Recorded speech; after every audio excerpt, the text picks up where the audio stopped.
नमस्कार दोस्तों, और स्वागत है आपका इस नए वीडियो में। जैसा कि हमें हमेशा से कहा गया है कि भारत एक शांतिप्रिय देश है और हमारे देश ने कभी किसी पर हमला नहीं किया, परंतु यह बात भी सत्य है कि हमारे देश पर सदियों से हमले होते रहे हैं। आज़ादी के बाद भी हमारे शांति प्रेमी नेताओं की नीतियों की वजह से हमारे पड़ोसियों द्वारा हमें कायर समझा गया, और इन बातों से क्षुब्ध होकर हमारे राष्ट्रीय कवि श्री रामधारी सिंह दिनकर जी ने शक्ति और क्षमा कविता के माध्यम से हमें यह बताया कि क्षमा करने का अधिकार शक्तिशाली व्यक्ति को ही है। जो व्यक्ति निर्बल है उसकी वो अगर किसी को क्षमा भी कर रहा है या कुछ कर रहा है तो उसका कोई वैल्यू नहीं है। कविता का नाम शक्ति और क्षमा, कवि श्री रामधारी सिंह दिनकर जी। तो रामधारी सिंह दिनकर जी कुछ यूँ कहते हैं कि क्षमा दया तप त्याग मनोबल सबका लिया सहारा, पर नर व्याघ्र सुयोधन तुमसे कहो कहाँ कब हारा।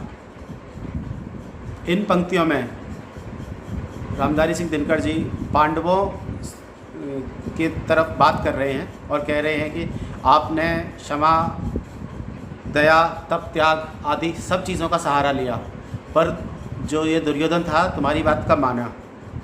समाशील हो रिपु समक्ष तुम हुए विनत जितना ही, दुष्ट कौरवों ने तुमको कायर समझा उतना ही। कहने का मतलब ये है कि पांडव लोग जितना कौरवों के सामने विनत होते रहे, जितना समाशील होके बोलते रहे, जैसे कृष्ण की चेतावनी कविता में भी कहा है कि भैया हमें से 5 गांव दे दो, हम अपनी धरती आप अपने पास रखो, लेकिन जो कौरव थे कौरवों ने उन्हें कायर समझा और वो ये कहा कि भैया ऐसा है लड़ाई कर लो और जीत जाते हो तो ले लो।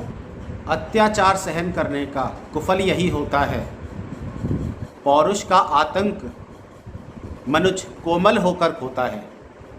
कहने का मतलब ये है कि जब आप लगातार अत्याचार सहन करते रहेंगे, किसी ने आपको आपके ऊपर कोई जुल्म किया, लेकिन अगर आप सहते रहेंगे, आप उस जुल्म को, जैसे बोलते भी हैं ना कि जुल्म को सहना, जुल्म करने वाले से जुल्म सहने वाला ज़्यादा गुनाहगार है। अब इस कविता की सबसे इम्पोर्टेंट और सबसे मेरी पसंदीदा लाइन, क्षमा शोभती उस भुजंग को जिसके पास गरल हो, क्षमा शोभती उस भुजंग को जिसके पास गरल हो, उसको क्या जो दंतहीन विषहीन विनीत सरल हो। कहने का अर्थ यह है कि क्षमा उस भुजंग मतलब सांप, उस सांप को शोभा देती है जिसके पास गरल, गरल मतलब जहर हो।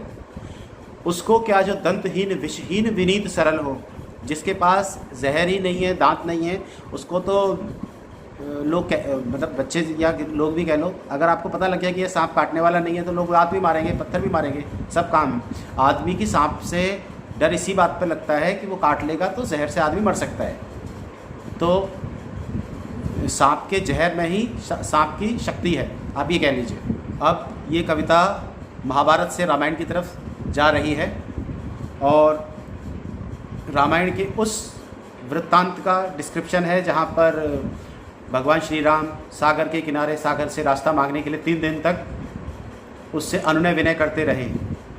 3 दिवस तक पंथ मांगते रघुपति सिंधु किनारे, बैठे पढ़ते रहे छंद अनुनय के प्यारे प्यारे। मतलब 3 दिन तक भगवान श्री राम सिंधु किनारे बैठे अनुनय विनय करते रहे और समुद्र देवता से मतलब रिक्वेस्ट करते रहे कि हमें आने जाने के लिए रास्ता दे दीजिए। उत्तर में जब एक नाद भी उठा नहीं सागर से, उत्तर में जब एक नाद भी उठा नहीं सागर से, उठी अधीर धधक पौरुष की राम, पौरुष की आग राम के शर से। जब 3 दिन हो गए और कोई रिस्पॉन्स नहीं आया समुद्र की तरफ से, तो भगवान श्री राम क्रोधित हो चुके। और ऐसे बहुत कम इंस्टांसेस हैं जो मर्यादा पुरुषोत्तम भगवान श्री राम को गुस्सा आया हो। ये उनमें से एक समय था जब भगवान श्री राम क्रोधित हो गए। और अब देखिए भगवान क्रोधित होते ही क्या होता है, सिंधु देह धारण सिंधु देह धन त्राही त्राही करता आ गिरा शरण में। चरण पूज दास्ता ग्रहण की, बांधा मूड बंधन में। मतलब जो समंदर 3 दिन तक जिसने कोई रिस्पॉन्स नहीं किया था, वो भगवान के गुस्सा होते ही मानव रूप धारण कर भगवान श्री राम के चरणों में आ गिरा और भगवान की दास्तां ग्रहण करी। सच पूछो तो शर में बसती है दीप्ति विनय की। ये जो लाइन है ये इस कविता का सार है। सच पूछो तो शर में ही बसती है दीप्ति विनय की। संधि विजय संपूज्य उसी का, जिसमें शक्ति विजय की। अगर आप ताकत रखते हो, आप किसी चीज़ को पाने की दम रखते हो, तभी आपकी वैल्यू है। सहनशीलता, क्षमा, दया को तभी पूजता जग है। सहनशीलता, क्षमा, दया को तभी पूजता जग है। बल का दर्प चमकता उसके पीछे जब जगमग है। अगर आपके पास पावर है, आपके पीछे पावर का ऑरा जगमगा रहा है, तभी उसकी वैल्यू है। ये कविता थी श्री रामधारी सिंह दिनकर जी की। और मेरा मानना है कि आज के समाज में शक्तिशाली होना देश का अत्यंत आवश्यक है। ये इस कविता का माध्यम से कवि कहना चाह रहे हैं। और अंत में इस वीडियो के माध्यम से मैं मेरे भैया और दीदी दोनों का धन्यवाद करना चाहूँगा, क्योंकि उन्होंने मुझे मोटिवेट किया, इंस्पायर किया।